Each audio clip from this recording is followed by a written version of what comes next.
कि उनका एक वकील साहिब कहता है कि हमने एप्लीकेशन लगाई जमानत याचिका की, हमने एप्लीकेशन वापस ले ली, वापस अंतरिम लगाई थी। वो इसलिए ले ली कि हमें लगा कि एफआर लगने वाली है। मैं आप लोगों के माध्यम से पूछना चाहता हूं कि कानून या जज की कुर्सी पर वो वकील बैठे हैं या वो जो डिबेट कर रहा है वो व्यक्ति बैठा है, उनको कैसे पता चला कि एफआर लगनी है? इसका मतलब तो सेटिंग हो चुकी थी पहले। सर ऐसा भी सुनने में है कि जो परिवादी थे या जो चश्मदीद गवाह जो तब्बादवी थे उनको इतला नहीं किया गया पेश करने से पहले। नहीं, उनको क्या नहीं, किसी को भी नहीं। गुलशन जी, जिस तरह से वो हमसे बयान ले रहे थे ना, हमने जब मेरे बयान हुए, जब मेरे साथियों के बयान हुए, हमें 6-6, 7-7 घंटा बैठाए रखा। हमें उनकी बातों से लग रहा था, क्लियर कट था, हमें उनकी बातों से इसलिए लग रहा था जैसे मुझे उन्होंने एक सवाल पूछा कि रवि जी क्या 5 लोग गाय को काट सकते हैं? मैंने कहा साहब 5 लोग तो ऊंट को काट दे, वो तो गाय है। जैसे मेरे साथी रमेश खोगला को कहा कि तुम ये बोल देना बयान में कि मेरी माँ की तो आदत है इधर उधर की बातें करने की। हमने तभी जज कर लिया था, लेकिन हम ईश्वर को मानने वाले लोग हैं। हमने कहा चलो जो भी होगा हम एंड तक जाएंगे, इस केस में जो भी हो जाए न्यायालय जो फैसला करेगा वो सर्वमान्य होगा। हम ऐसे किसी को छोड़ने वाले नहीं है, क्योंकि ये लड़ाई झूठ और सत्य की लड़ाई है। इस लड़ाई के अंदर आज हमारी सारी चीज लगी हुई है कि भैया गाय काट दी, एफआर भी लगा दी, आप लोग हम पर टोन भी कस रहे हो, आप हिंदुओं को कहीं ना कहीं नीचा दिखाने की भी कोशिश कर रहे हो। तो जनाब सारी चीजें तो नहीं चलेगी ना। इसलिए वकील साहब का ये कहना कि हमने एप्लीकेशन वापस ले ली थी क्योंकि हमें पता चल गया था कि एफआर लगनी है, बहुत बड़ी बात है। क्योंकि सेटिंग करने तो ये एसआईटी की टीम के साथ मोती प्लेस भी गए थे। लेकिन मैं धन्यवाद देता हूं उस बहादुर पुलिस वाले का जिन्होंने ये कहकर इनको वापस कर दिया कि आप अपना काम कीजिए, हमें अपना काम करने दीजिए। अब इनको लगा कि भैया दाल गलने वाली नहीं है, आनंद फानंद में जयपुर चले गए। जयपुर जाके इन्होंने CID-CB एक जांच गठित करवा के ये उस अधिकारी को लेके आते हैं, और उन अधिकारियों के तो आप यूट्यूब पर जाकर वीडियो देख सकते हैं कि किस तरह के वो फैसले सही करते हैं या गलत करते हैं। मैंने कहा ना, अगर उन्होंने गलत किया है तो ईश्वर उन्हें भी माफ नहीं करेगा, गौ माता उन्हें भी माफ नहीं करेगी। ये हम अंदर से हमारी जो बद्दुआएं हैं वो निकल रही है, क्योंकि इन मामलों के अंदर आपको कहीं ना कहीं, हाँ कोर्ट नहीं, न्यायालय नहीं, हम लोग नहीं, तो ईश्वर दोषी मानेगा।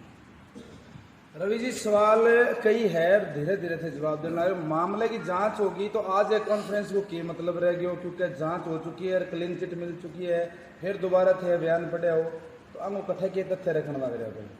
देखिए साहब, जांच अधूरी है, अधूरी जांच को हम पूरा कराने के लिए माननीय उच्च न्यायालय तक भागते गए। उन्होंने जो जांच करी है उसको हम सत्य कैसे मान लें? सेक्शन 27 क्या कहता है उसको पढ़ लीजिए। पुलिस ने अपना काम बखूबी किया, अच्छा किया। एकदम से CID-CB आके कहती है कि नहीं जी, जो पुलिस ने काम किया वो गलत किया। यानी आपस में पुलिस का ही टकराव तो है। उच्च न्यायालय जब हमारी सूचना है, हमारे को सूचना आई है, मेरे वकील साहब को एक इंटरव्यू लिए हुए मैं दौरान कही गई है कि उच्च न्यायालय में आपकी कोई रखी को नहीं बात, वह तो सिर्फ एक केस ने बुढ़ान खातर गया है। उच्च न्यायालय के अंदर बैंक कोई अपील को नहीं भी मामले की CBI जांच हो या कुछ और हो है। दूसरी बात यह है कि थे बार बार CBI जांच की मांग कर रहे हो। अब आरोप यह है कि CBI जांच की मांग तो खारिज हो चुकी है, तो बीजेपी सरकार के मौके की सरकार के अंदर में है, गृह मंत्री अमित शाह जी है, वहाँ कोई वर्तमान जो सांसद है वह ने लिखित में दे दिए भी मामले की CBI जांच को नहीं, तो थे क्या आधार पर CBI जांच कर रहे हो? सर मैं आपकी दोनों बातों का जवाब दे रहा हूँ जी। मैंने, आपने पहले कहा कि वो कोर्ट में गए, उन्होंने कोई मांग नहीं की, तो हाईकोर्ट ने आसाराम जी को तलब क्यों किया? अगर हम कोई मांग ही नहीं करते तो? मेरी बात से सहमत हो जी।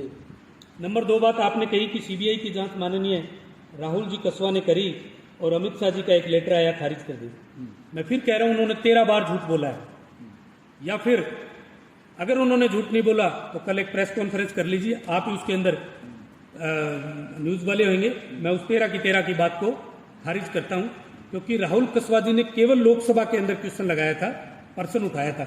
उन्होंने अमित शाह जी को सीबीआई की कोई बात ही नहीं करी, उन्होंने कोई लेटर ही नहीं दिया। क्योंकि इसीलिए तो मैं कह रहा हूं कि आप तथ्य पे बात कीजिए। बात तथ्य की हवे तो यह भी है कि राहुल कसवा सांसद है जगह पहली बार बांग उठाई कि जो सैंपल जो पॉजिटिव आया वो प्राइवेट सैंपल है, तो वांगी भी वाहवाही हो रही है कि बात ने क्लियर कर दी कि भी आएंगे पीछे षड्यंत्र के, आएंगे पीछे रचना के। साहब मैं आपको बता देता हूं, मैं पहले दिन एक इंटरव्यू में भी आपको यही सेम क्वेश्चन शायद किसी पत्रकार बंधु को दिया था। उनकी इस जवाब को तोड़ मरोड़ने की बजाय आप समझिए कि उन्होंने क्या कहा। उन्होंने सीधा सीधा पुलिस की जो मंशा थी उसके ऊपर सवालिया निशान पैदा किया है कि राजस्थान की जो पुलिस है वो किस तरह से काम कर रही है, कि जो वहाँ का जो घरों में बांटे गए वहाँ से जो सैंपल लिए गए वो तो पॉजिटिव आते हैं, और पुलिस कहीं ना कहीं नकारा साबित होती है, कहाँ से सैंपल लेती है जो नेगेटिव साबित होती है। आप इसको अदरवाइज मत लीजिए, आप उसको दूसरे वे में मत जाइए, क्योंकि ये लोग जो घुमा रहे हैं वो दूसरे एंगल से देख रहे हैं इसको। उन्होंने जो बात लोकसभा में कही वो अपने आधार पे कही, तथ्य के आधार पे कही, सही तो बोल रहे हैं। आप जिस तरह से मैं बोल रहा हूँ उस एंगल से बोलिए ना। नहीं, आपने 5-6 के सबके बयान बताए थे रवि जी, और उन बयानों में उन आरोपियों ने स्वीकार किया है इसको कि हमने गाय काटी, ये छुरा था, धोकर वहां छुपाया है, संभवतः पुलिस ने वो बरामद भी किए होंगे। उसके बाद में पुलिस द्वारा जो कलेक्ट उनके घर से या जहां से सैंपल किए जाते हैं उनकी रिपोर्ट पॉजिटिव नहीं आती है। साहब जब दूसरी एसआईटी टीम आती है ना, तो वो 7 जो सैंपल अनक्लूकेट दिखा रहे हैं, जो अनिर्णित दिखा रहे हैं, अनिर्णित का क्या मतलब होता है? या तो मिक्स है ये दे देते, या पॉजिटिव या फेल, या पॉजिटिव है या नेगेटिव दे देते, या फेल है। आपने ये कहा कि जी 7 सैंपल का कोई अता पता नहीं है, समझ नहीं आ रहा।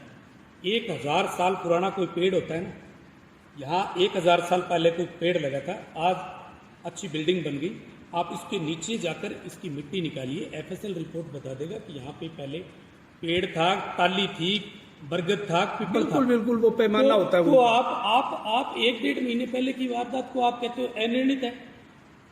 साहब कैसे अनिर्णित हो सकते हैं? यानी आप किस तरह से बेवकूफ बना सकते हो? गाय का सिर पुलिस ने माना है, जो एविडेंस है इसमें ये पुलिस ने गाय का सिर माना।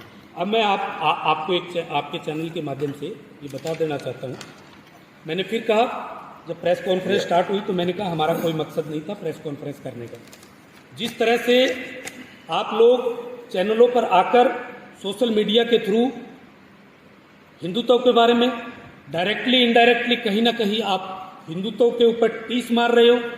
आपने कहा कि महेंद्र गुज्जर और छोटूराम डूडी मेरे घर आए थे चाय पीने के लिए, वो भी आपके चैनल के माध्यम पे आएंगे, उस बात का खंडन करेंगे।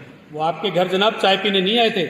आप क्यों किसी हिंदू को इस तरह से बेइज्जत कर रहे हो कि वो आपके घर चाय पीने आए थे? चाय पीने बुलाइए, हम आ जाएंगे, लेकिन उसको इस तरह से थोड़ी आप डिबेट में शामिल कर लोगे।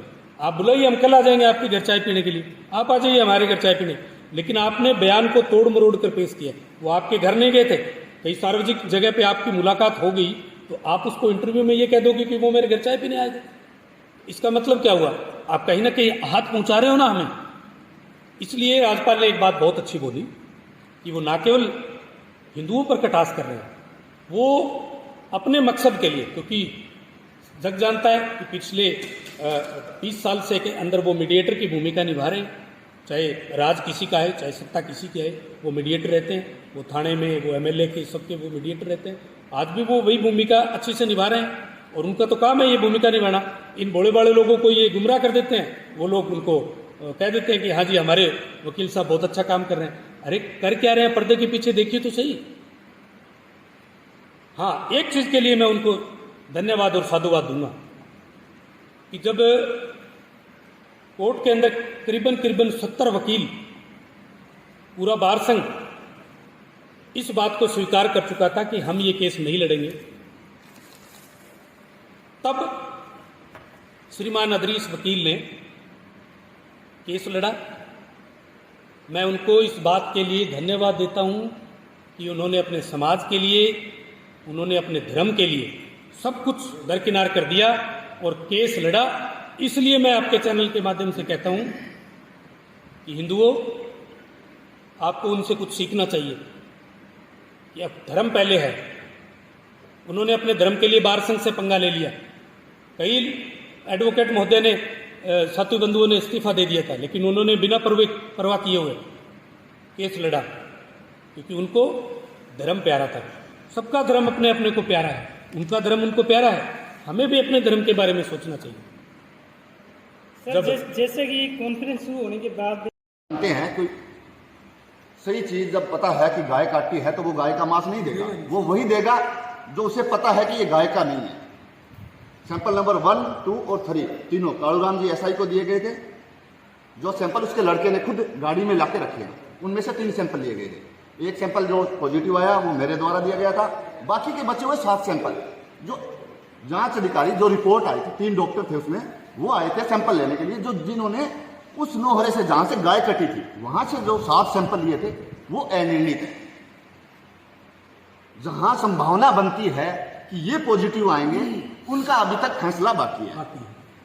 सिर्फ जहां संभावना नहीं थी वही पॉजिटिव, वही भेजे गए, उनकी रिपोर्ट आई है, क्योंकि जो खुद उन्होंने दिए हैं। मतलब राजपाल जी कहने का मतलब ये है कि मामलों भी जांच में है। बिल्कुल जांच में है साहब, तो बिल्कुल जांच में। राजपाल जी, आप कितनी तारीख में केस सुनवाई हाईकोर्ट में? कितनी 13 तारीख 13 तारीख को सभी 7 बचे हुए सैंपल की भी रिपोर्ट आएगी। कोई लिखित में है कि नहीं सैंपल द्वारा जांच होगी? बिल्कुल होगी सर, हाईकोर्ट ने तलब किया है। हाईकोर्ट ने बोला है, हाईकोर्ट ने स्पष्ट बोला है। केस ओपन हो गया क्या, या फिर ऐसे ही बस? देखो, ये जांच कर रही है, हाईकोर्ट का मामला। हमने रिट लगाई थी, उस रिट के आधार पर सभी अधिकारियों को बुलाया गया, हमें भी तलब किया गया। वहां जो भी होगा वो हाईकोर्ट में। मतलब आपको वो जो है, जो जितनी भी जानकारी, वो तो जग जाहिर है, अच्छा जग जाहिर होगी। स्पेशल थोड़ी बुलाएंगे। अच्छा अच्छा। वो तो जग तो दोस्तों, देखा आपने प्रेस कॉन्फ्रेंस गोकसी की जो घटना 11 जुलाई को हुई थी, उसके बाद में आज की गई है और उसमें सारे तथ्य सामने रखे गए हैं मीडिया के, और हमारी भी नज़रें लगातार बनी रहेगी। दोस्तों, हाईकोर्ट में मामला है, हाईकोर्ट में रिट लग चुकी है और जो जांच अधिकारी थे उनको तलब किया जा चुका है, सारे रिकॉर्ड मंगाए जा रहे हैं। आगे क्या होगा, हमारी नज़रें बनी रहेगी। साफ संदेश से मैं अनिल कौशिक, नमस्कार, जय भारत, जय जय राजस्थान।